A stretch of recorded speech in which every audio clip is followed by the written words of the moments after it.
그래서 요한복음 강의 말씀 듣도록 하겠습니다. 사마리아의 예수 공동체, 이 제목으로 은혜를 나누기 원합니다. 요한복음 4장은 전체가 사마리아 한 여인의 이야기입니다. 죄가 많고 인생이 실패한 한 인간이 그 구원을 받았다는 그런 식의 우리들이 지금 해석을 해왔고, 또 그런 해석이 주류를 이루고 있죠. 복음송가 그 가사가 대표적인 것 같습니다. 우물가의 여인처럼 난구했네. 헛되고 헛된 것들을 우물가의 여인처럼 난구했네. 참 오래 들어왔지만 정겹고 또 항상 가슴을 좀 울리는 그런 찬양입니다. 사마리아 여인을 주제로 보니까 최근에 CCM이 또 나왔습니다. 이건 2012년인가 14년인가 발표된 건데, 나는 사마리아 여인에게 말을 건다. 여러분 잘 모를 겁니다. 하여튼 나는 사마리아 여인에게 말을 건다. 그 가사도 마찬가지인데 이렇게 노래하고 있습니다. 내가 사마리아에 가는 이유는 그곳에 울고 있었던 네가 있어서, 아무도 찾지 않는 한낮의 우물가에 이제껏 삶에 지친 네가 내게로 온다. 굉장히 서정적인 그런 노래, 한번 유튜브 검색해서 한번 찾아보세요. 권태감에 사로잡혔던 한 여인이 새 생명을 찾는다는 식의 그 감동적인 어떤 그런 스토리들이죠. 자, 그런데 제가 이 얘기를 하면서 긍정적인 의도로 지금 이렇게 얘기하고 있는 거 아니죠. 지금 이런 관점들이 좀 간과하는 거 있습니다. 저도 그렇게 설명을 했지만 간과하고 있는 게 있어요. 간과를 넘어서 좀 오해로 나아갈 수 있는 그런 소지도 있습니다. 뭐냐면 이 사회적인 측면을 보지 못했다는 겁니다. 그냥 한 여인의 인생사라, 그냥 기구한 인생사, 그 중에서 예수를 만난 이야기로 그냥 한 여인의 기구한 인생사, 그 사회적 상황을, 사회적 구조를 보지 못한다면은 우린 자칫 이 문제의 본질을 또 이 한 여인에게 엄청난 부담감을 사실은 지우는 그런 어떤 이렇게 잘못 저지를 수가 있습니다. 사마리아 여인의 운명이랑은 다른 게 아니죠. 그 여인의 운명을 결정했던 것은 사마리아인으로 태어났다는 것. 거기서부터 가장 결정적 문제가 발생했던 거죠. 제가 늘 얘기하지만 오바마가 미국에 태어났으니까 대통령이지, 한국에 태어났다면 그의 운명은 어떻게 되었을까? 그의 뭐 똑똑함, 말잘함, 뭐 여러 가지 걸 다 떠나서 그게 민족이라는 게 나는 선택하지 않았습니다. 나는 어느 날 보니까 태어나 있고, 나는 어느 날 보니까 민족이 범하기 쉬운 어떤 잘못들, 구조들 속에 나는 빠져있는 그런 존재임을 발견하게 되는 거죠. 유대인이라면 사마리아 여인이 이런 운명을 겪진 않았을 겁니다. 다른 식의 것들을 겪었을 겁니다. 여러분, 한 사람을 이해하는 데 있어서 이 사회 구조적인 맥락에서 이해를 해야 돼요. 그렇지 않으면 다시 말씀드리지만 한 인생에 너무나 많은 짐을 짊어지게 만듭니다. 이렇게 구조적으로 난 힘든데, 이렇게 살도록 돼 있는데 여기서 나는 혼자 거슬러 가지고 내가 살아야 된다. 그렇게 살지 않은 것에 대해서 나에게 책임을 묻겠다 하면은 그건 너무 버거운 거고, 어떻게 보면 너무 억울한 수도 있습니다. 저는 하나님이 인간을 바라보는 관점이 그렇다고 봐요. 이미 죄악은 저질러졌고 사회 자체가 욕망과 죄악의 구조로 이렇게 고착되어 있습니다. 여기서 한 인간이 태어났는데 그 인간으로 하여금 너 선하게 살아, 너 왜 선하게 못 살았니? 이렇게 책망하는 게 하나님 보시기에 너무했다는 생각이 드신 것 같아요. 그러니까 뭐 하나님의 연민은 그거죠. 이런 도도하게 흘러가는 죄악의 물결 속에 네가 고생하고 있구나, 이거지. 너 왜 죄 저질렀어? 그게 아닌 것 같아요. 이게 하나님의 시각이고 눈이죠. 한 인간이 헤쳐나가기엔 사회 구조는 정말 거대하죠. 본인이 그냥 휘말렸기 때문에 어떻게 책임을 묻기도 쉽지 않은 그런 겁니다. 이게 바로 이 사마리아 여인뿐만 아니고 호세아의 아내인 고멜에게도 사실은 해당되는 이야기입니다. 호세아에서는 이렇게 기록되어 있어요. 음란한 여자를 맞이하여 음란한 자식들을 낳으라. 호세아 1장 2절인데, 그래서 고멜은 복음성가에서 똑같이 이렇게 불립니다.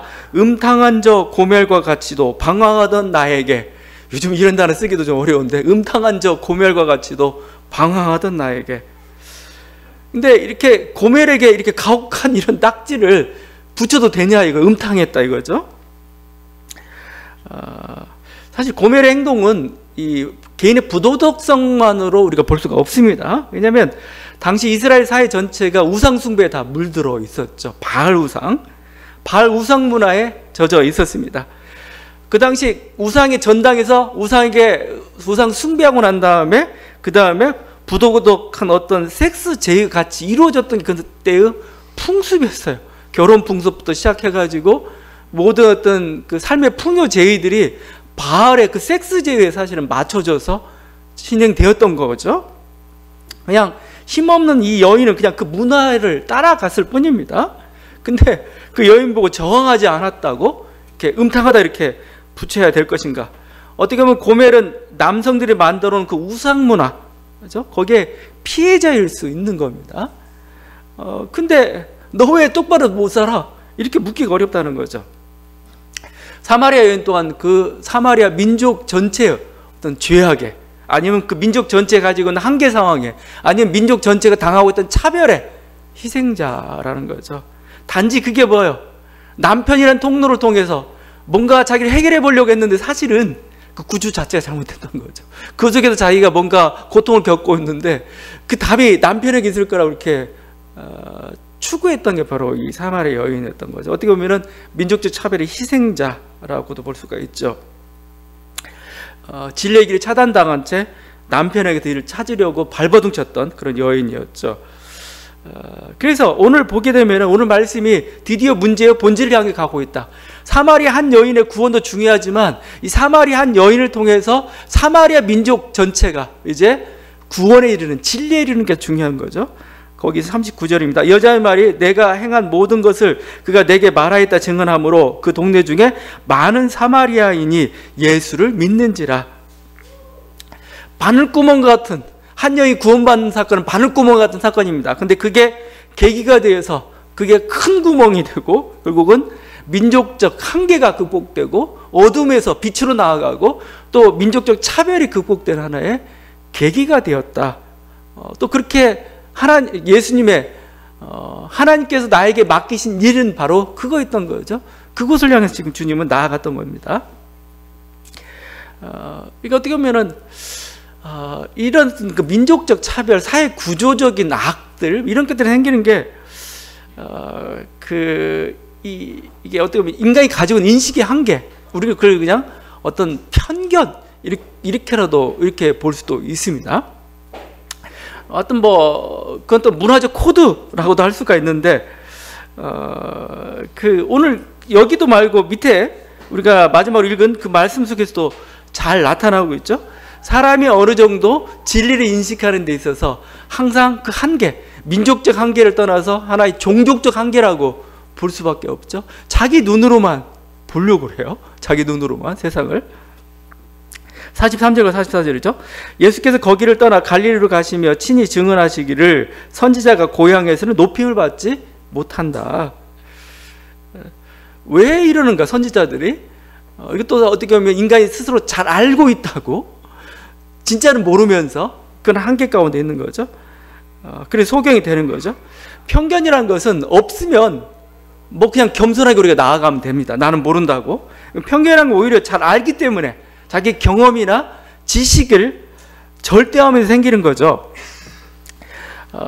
선지자들은 보통 고향에서 왜 대우를 못 받냐면 고향 사람들이 잘 알죠.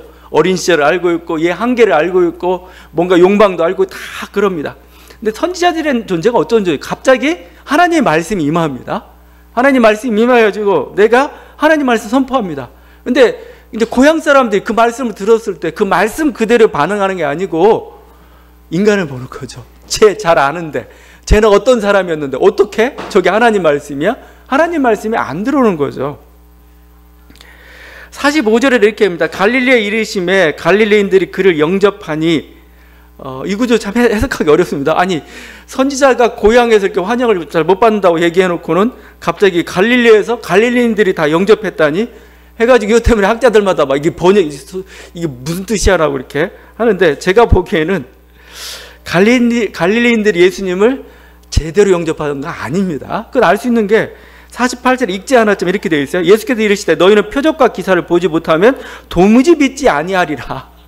그냥 표적 보고 예수라고 온 겁니다. 그걸 영접했다고 표현한 겁니다. 근데 예수님은 니네가 진짜 나를 영접한 거냐, 아니면 니네가 가지고 있는 욕망의 도구로 나를 생각하고, 그렇죠, 자신이 생각하는 메시아가 이루어야 될 그 모든 거, 예수는 그런 사람이야. 그러니까 예수가 뭐예요? 자기에게 도전이요, 자기의 변화를 가져오는 사람이 아니고 자기 욕망의 실현의 도구일 뿐인 거죠. 그러면서 자기는 잘 알고 있다고 이렇게 얘기하고 있죠.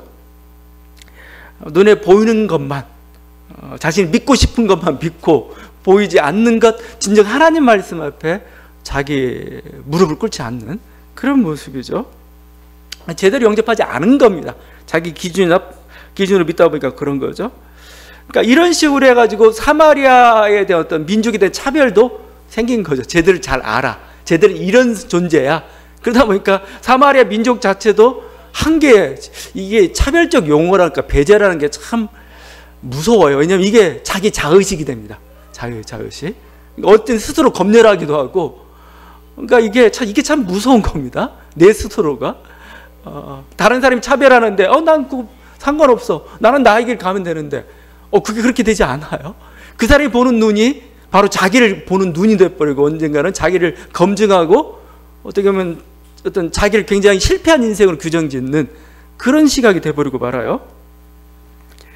그러니까 민족적 차별이라는 거 이렇게 생기는데, 사실은 이렇게 생기다 보니까 제가 지난번에 얘기했지만 사마리아인데 오해들이 막 뿔 달린 도깨비처럼 막 바뀌어져 가는 겁니다. 유대인들이 보기에 뿔 달린 도깨비처럼 돼가지고, 그들은 어떤 존재냐, 굉장히 이들은 그 하나의 땅이라는 게 제의적 공동체죠. 그래서 제사 지내고 하나님께 예배하는 그 땅 자체가 그런 땅입니다. 근데 사마리아 땅을 안 밟으려 했던 이유는 이쪽은 부정한 땅이라면 부정한 땅. 왜냐하면 사마리아 아이들은, 여인들은 뭐예요? 갓난아기 때부터 생리를 한다고 이렇게 합니다. 근데 피와 관련된 것은 굉장히 부정하게 취급을 했죠. 그래서 사마리아 땅 자체가 부정한 땅이 되어버렸다, 그런 소문들, 그죠? 거기 하나님 계시지 않는 거, 오히려 하나님의 저주가 임하는 그런 땅이 되어버리고 만 것이죠. 그런 속에서 살고 있는 여자가 바로 이 사마리아 여인이었던 거죠. 근데 그래서 어떻게 보면은 이 사마리아인에 대한 유대인들의 민족적 차별들, 한계들을 지적하는 비유가 있습니다. 그게 선한 사마리아인의 비유입니다. 이 선한 사마리아인 비유를 우리들이 이렇게 잘못 이해할 때가 참 많아요. 어떤 사람이 예루살렘 여리고로 내려가다가 강도를 만났죠. 강도를 만나가지고 있는데 죽어가고 있는데 제사장이 보다가 그냥 지나쳐 갑니다. 그 다음에 레위인이 보다가 지나쳐 갑니다. 지금 어떻게 보면 여기 서열입니다. 서열. 제사장, 레위인 다음에 누구겠어요? 이제 평신도가 나와야죠. 평신도가 나와서 영웅적으로 보여. 이 강도 만난 자를 딱 도와야 되는 그 순간에 예수님이 갑자기 사마리아인이 등장을 합니다. 이건 뭐죠? 깨는 거죠. 사마리아인, 제가 뭐 하지? 했더니 자기들 다 실패했던 그 선한 일을, 착한 일을, 강도 만난 자를 돕는 일을 다 해내고 있는 겁니다. 그냥 아주 정성을 다해서 하고 있는 겁니다. 그들에겐 도무지 이해가 안 가는 사건이죠. 쟤들은 뿔 달린 도깨비고 도무지 착한 일을 해서는 안 돼요. 악인들입니다. 그런데 그들이 선한 일을 하고 있는 겁니다. 그게 사실은 충격이었던 거죠. 이게 여러분 이걸 이런 식으로 한번 바꿔보면 어떨까요? 제가 이제 예수님이라면은 만약에 여러분에게 사랑의 모범을, 이렇게 사랑해라라고 유대인들에게 모범을 정해주려면 어떻게 하면 좋으냐면은 강도 만난 자를 사실은 사마리아인으로 바꾸는 게 좋아요. 강도 만난 자가 사마리아인, 사마리 죽어가고 있습니다. 이들은 아주 이게 죽어도 싼 그런 민족입니다. 근데 딱 지나가다가 이 사람을 도울 거냐 말 거냐 해서 제사장 실패하고 레위인 실패했는데 이스라엘 어떤 평신도 지나가다가 도와줬다. 자, 사랑이란 이런 거다. 네가 도무지 수용할 수 없는 사람 수용하는 게 사랑이야 하면 그게 사랑의 모범이고 좋았을 겁니다. 근데 예수님 그렇게 비유하지 않았어요. 착하게 비유하지 않았습니다. 뭐요? 선을 행한 사람이 오히려 사마리아인이고 너희가 착하다고 믿었던 그 지도자들은 착하지 않았다는 겁니다. 이게. 사실은 이게 우리들이 가지고 있는 어떤 편견들을 깨고 있는 예수님이 뭐죠? 사마리아인데 더 착해. 우리들로 하여금 뭐라고 하면 되죠? 북한 사람들이 더 착해. 북한 사람들이 저기에서 예배드리는 저들 진짜 예수를 찾고 있어. 너희는 오해하고 쟤들은 뭐 공산주의에 세뇌되고 정치에 어떤 거 하는데 실제 그들의 예배가 진정한 예배 하나님 받으셔. 이렇게 하면 여러분 화나죠? 열받을 수 있겠죠? 마치 그와 같은 얘기를 하고 있는 겁니다. 예수님은 이것뿐만 아니고 그 10명의 문둥병자를 이렇게 고치셨죠. 근데 가다가 고침을 받고 돌아와서 감사한 사람 딱 사마리아인 하나밖에 없었던 거죠. 그는 뭐예요? 삶의 감사를 가지고 있었던 사람이죠. 우리가 얘기하면 착한 사람인데, 정말 착한 사람. 근데 유대인들은 뭐예요? 쟤들은 착하지 않아. 쟤들은 뿔 달린 거. 이게 우리들이 만드는 편견들, 이게 얼마나 많은지, 사회 구석구석에 오늘날 우리 속에도 얼마나 많고 또 한 사람 평가할 때 이게 얼마나 많은지. 그런데 우리가 정작 그 사람과 같이 생활하다 보니까 다른 면이 있네. 그러면서 그 사람에 대해 다시 평가하는 경우들이 있잖아요. 예수님은 어떻게 보면은 이미 공생의 기간 동안에 사마리아인들에 대한 그런 어떤 오해들을 다 깨고 계셨습니다. 이제 때가 되니까 뭐예요? 사도행 1장 8절에서 이제 사마리아와 땅끝까지 이르러 내 교회를 세워라, 내 공동체를 세워라, 내 증인이 되라고 말씀하셨던 거고, 그렇게 나아갔던 것입니다. 그래서 오늘 말씀을 통해서 이 사마리아의 공동체가 예수 공동체에 세워지는 그 모습을 우리들이 봐야 되는 거죠. 이 사마리아에 대한 그 오해는 여기뿐만 아니고 오늘 뭐 예수님에서도 이렇게 보여줬지만 사마리아인하고 유대인하고 누가 더 율법적일까? 우리는 당연히 유대인들이 율법적이고 사마리아 이단 세력처럼 이렇게 취급을 하고 있습니다. 아닙니다. 사마리아인들이 더 율법적입니다. 더 모세오경을 더 잘 믿고 있는 사람들이에요. 우리가 전에 봤던데 이들은 그 북왕국이 망한 이후에 호남 민족이 되었죠. 그래서 계속 그 유대 정통 쪽에서 이단 취급을 했고 이민족 취급을 했습니다. 바벨론 포로기 이후에도 그 공동체에 집어넣으려고 하지 않았죠. 좀 성경 보게 되면은 그래도 계속 집어넣으려는 노력들이 나와요. 역대기서 같은 데는 그게 좀 보이고 있습니다. 자, 그러다가 이게 어느 정도 이제 순화가 됐던 것 같습니다. 그러다가 BC 4세기에 또 한 번 일이 벌어집니다. 그 무슨 일이 벌어지냐면은 BC 4세기에 알렉산더 대왕 이쪽을 다 점령해 버리죠. 그러면서 이제 헬레니즘의 물결들이 뭐예요? 중동사에 막 파고들기 시작했습니다. 자, 그때 저항했던 사람들이 누구냐? 사마리아인들입니다. 사마리아인들. 이들이 뭐예요? 우리는 모세오경만 믿겠다 해가지고 그들이 세웠던 게 그 BC 4세기 정도에 세웠던 게 그리심산 성전입니다. 그리심산 성전. 아니 그러면 뭐 예루살렘에 성전이 있는데 그리심산에 왜 성전을 세워? 이들은 우리가 토라라고 할 때 유대인들은 모세오경이 토라인 겁니다. 토라. 그게 말씀의 핵심이고 이게 말씀의 다예요. 근데 모세오경에 예루살렘이 안 나와요, 여러분. 모세오경에 신명기에서 성전을 짓는데 뭐라고 표현하고 있냐면 여호와께서 자기 이름을 두시려고 택하실 그곳이란 표현만 나와요. 여호와께서 자기 이름을 두시려고 택하실 그곳에서 기도하고 예배하고 성전을 세워 이렇게 나오는 거거든요. 그곳이 어디예요? 이제 유대인들은 그게 예루살렘이라고 해석한 겁니다. 그때는 없었으니까, 예루살렘이 이스라엘 땅이 아니었으니까. 근데 사마리아인들은 보니까 예루살렘이 없거든요. 근데 보면은 보니까 그리심산은 축복의 산이에요. 민수기도 나와 있고 신명기에 나와 있죠. 축복의 산으로서 그리심산이고, 그리심산 맞은편에 있는 게 에발산입니다. 에발산에 단을 쌓았다는 또 기록이 나와 있습니다. 모세오경에. 그러니까 뭐예요? 성전이 세워질 수 있는 자리라는 건 뭐예요? 그리심산밖에 없다는 겁니다. 그래서 그리심산에 성전을 세웠습니다. 이들 율법대로 행했고, 또 뭐예요? 지금도 그 유월절 양 잡는 의식들을 지금도 행하고 있습니다. 그래서 관광객들이 유월절 기간 되면 몰려요. 그 양 잡는 걸 보려고, 행사 같은 걸 아직도 그대로 율법대로 행하고 있는 거죠. 여기 보면은 여기 여인이 이렇게 이제 여인의 이야기들뿐만 아니고 이 모든 것 속에서 하다 보니까 그들이 모세오경에 대한 강조도 굉장히 많이 하기 시작했죠. 그래서 여러분이 요한복음을 처음부터 끝까지 자세히 좀 읽어보면은 우리는 보통 메시아 하면 누구를 강조합니까? 다윗을 강조할 것 같잖아요. 다윗 안 나옵니다. 한 번도 안 나와요. 다윗 대신 등장한 존재가 누구냐? 모세입니다. 모세. 모세와 예수를 비교하는 게 그렇게 많이 나와요. 요한복음에서는. 심지어 호산나 그 종려주일 찬양할 때도 다윗 이름 언급하지 않습니다. 그냥. 오히려 이스라엘 왕으로 오시는요. 근데 이스라엘 왕이라고 할 때 왕은 이 사마리아인들에게 있어서는 모세경을 신봉했던 그들에게는 모세가 왕입니다. 실제 이스라엘 왕으로서 이렇게 했던 거지 다윗이 아니에요. 그래서 이렇게까지 얘기합니다. 요한복음에 왜 이렇게 모세를 강조하고 그러느냐 하면 요한복음 공동체의 중요한 핵심 중에 하나가 사마리아 공동체예요. 사마리아 예수 공동체. 이렇게 해서 믿게 된 사마리아 예수 공동체가 뭐요? 이 안에 들어왔어요. 그들이 한 부분을 형성하고 있었기 때문에 뭐요? 지금 모세에 대한 얘기를 많이 하는 겁니다. 모세가 가장 중요한 인물이고 그렇지만 뭐죠? 모세가 메시아는 아니죠. 모세는 예수 그리스도는 뭐 모세보다 더 뛰어난 분, 모세보다 먼저 계셨던 분으로서 이 땅에 오셨다라고 이렇게 전하고 있는 겁니다.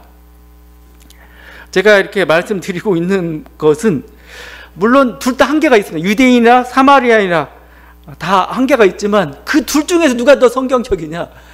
사마리아인이 더 성경적이라는 겁니다. 여러분 이런 일이 우리에게도 벌어져서는 안 될 것입니다. 우리는 막 성경만 믿는다고 성경만 순종한다고 얘기하죠.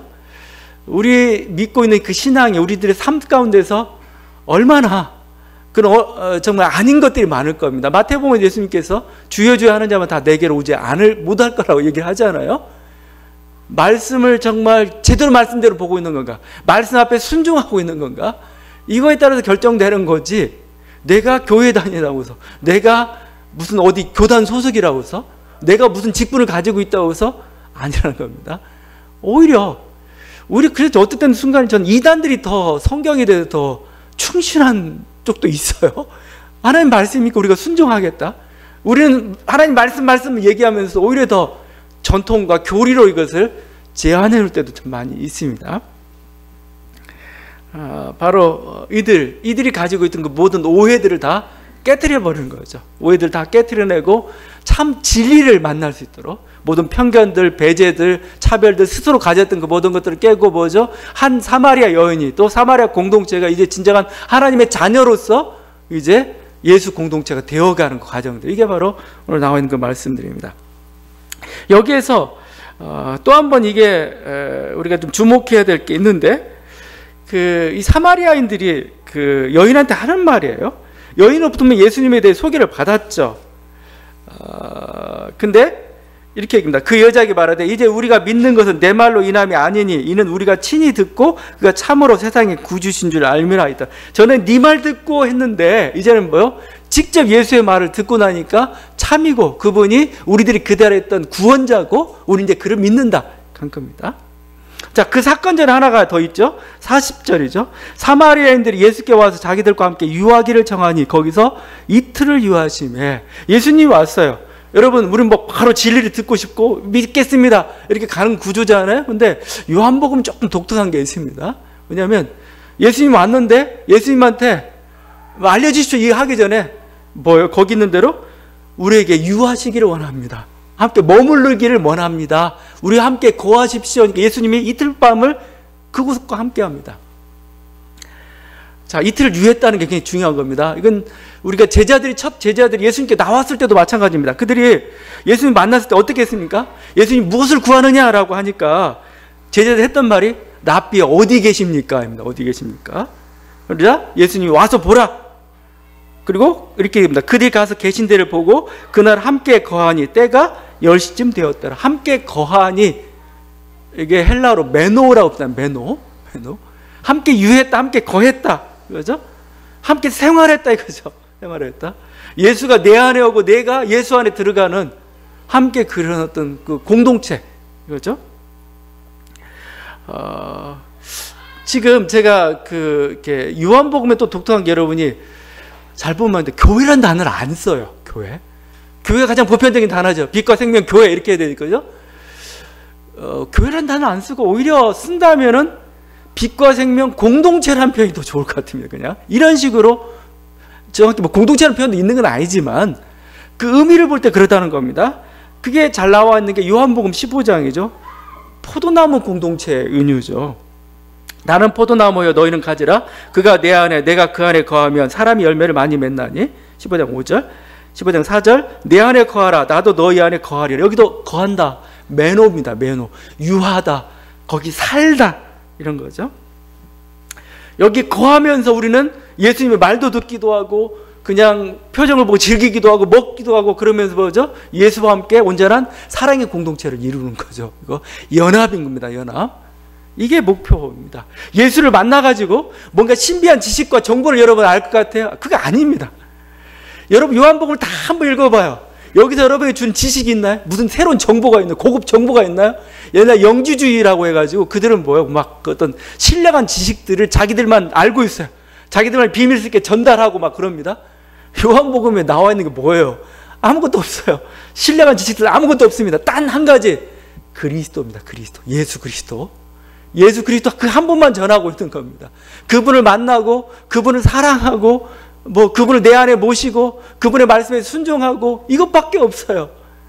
사도 바울도 마찬가지예요. 사도 바울도 내가 그리스도를 발견하기 위해서 내가 그 표대를 향해 달려간다. 모든 걸 다 버려버리고 달려간다 이거죠.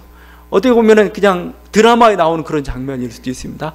사랑 하나 때문에, 내가 누구를 사랑하기 때문에, 그 사랑 때문에 그 모든 걸 다 버리고 지위, 명예, 안전 다 버리고 나는 달려간다 이거죠. 그게 우리를 감동을 주는 면이 있습니다. 예수님과도 마찬가지입니다. 예수님과도 우리들이 예수님에게 얻을 어떤 고급 정보는 아무것도 없습니다. 실제 단지 그분은 당신만을 주길 원하고 뭐죠? 우리는 뭐죠? 그분과 연합하고 그분과 같이 그냥 삶을 사는 거예요. 이게 영접한다는 겁니다. 이게 믿는다는 거고 이게 안다는 거고 이게 사랑한다는 거예요. 예수님은 우리들에게 다시 한번 묻습니다. 네가 어느 교회냐? 네가 교회 다니냐 묻지 않아요. 네가 어떤 교리를 믿고 있느냐고 묻지 않습니다. 그냥 나를 사랑하느냐고 물어요. 나를 사랑하느냐? 나를 영접했다고 하는데 지금 네 안에 내가 있느냐? 이것만 묻고 있습니다. 이게 되면 오케이예요. 지금도 우리 주님 그렇게 묻고 있고 우리는 항상 확인해야 될 게 내가 예수를 사랑하고 있는가 이거죠. 내 안에 예수가 있는가. 이 관계만 되면 된다는 겁니다. 그럼 뭐죠? 우리 인생에 그게 하나님의 자녀고 이런 사람은 뭐요? 그냥 생명이 있는 거고 뭐죠? 풍성한 생명이 풍성한 열매가 저절로 맺혀진다라고 얘기하고 있는 겁니다. 사실은 그래서 우리들이 지금 가장 큰 문제는 예수를 지금도 사랑하고 있는가죠. 예수 사랑하고 있는 거. 예수가 내 안에 있느냐 이거죠. 이게 우리들 가장 중요한 문제이고 그렇습니다. 여러분 다시 한번 보지만 여러분 지식이나 정보나 경험이 아니에요. 경험이 아니고 네 안에 지금 예수를 사랑하느냐 이거죠. 그냥 뭐 A는 사랑한 여인은 죽어버렸는데 사라져버렸는데 그 과거 추억으로만 살고 있는 건지 아니고 지금도 내 안에 예수가 있고 어려울 때마다 내가 예수께 묻고 예수가 나에게 답해주고 예수와 동행하고 예수가 말한 거에 대해 순종하고 내 욕심 찾아가지 않고 이런 여러분의 삶들 이게 온전한지 어떻게 보면 내가 실수할 때 있고 그럴 수도 있습니다. 그게 문제가 아닙니다. 내가 그렇게 살아가고 있는 건지 그러면 됐다. 그게 생명이고 또 그걸 알길 원한다는 거죠. 그래서 사마리아인들도 그래서 제가 굳이 그래서 어떻게 보면은 교회란 말보다는 공동체란 말이 오히려 더 낫겠다 이런 거죠. 다시 한번 그리스도는 죽은 교리나 문자가 아닙니다. 여러분 그리스도와 늘 교제함으로 그 안에서 시원한 샘물이 늘 솟아난 저와 여러분들에게 앉기를 바랍니다. 기도하시겠습니다.